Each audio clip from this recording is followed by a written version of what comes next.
আসসালামু আলাইকুম এভরিওয়ান। আজকে আপনাদের দেখাবো আমাদের এই কৃষি জমিতে আমি কিভাবে চাষ করি এবং আপনাদের কিভাবে চাষ করানো উপযোগী করব, সেই আশা নিয়ে আজকে ভিডিও তৈরি করতেছি।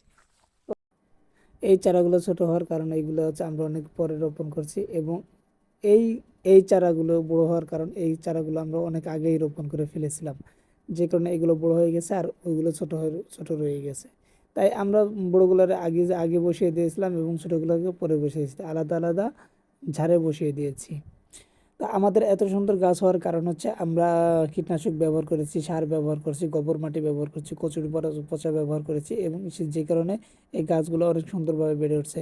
তার সাথে দেখেন, এখন অনেক দিন আগে ব্যবহার করেছিলাম কীটনাশক, সেই কারণে মেয়াদ উত্তীর্ণ বা ডেট শেষ হয়ে যাওয়ার কারণে ঝুঁটি পোকা আবার আক্রমণ করতেছে। তো আমাদের নতুন করে আবার কীটনাশক ব্যবহার করা লাগবে এই গাছের প্রতি।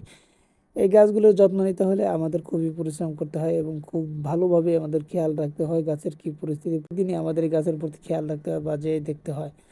গাছগুলো এত সুন্দর হওয়ার কারণে আমার মনটা খুবই ভালো, এবং আমি লাগানোর কারণে আশপাশে সবাই বলতেছে গাছগুলো খুবই ভালো হয়েছে। এবং আমাদের এই জাংলার সাথে আরও কিছু গাছ আছে, ধুন্দুল গাছ, যে কারণে দেখতে খুবই ভালো লাগতেছিল, এবং এই ভিডিওতে সেগুলো তুলে ধরলাম।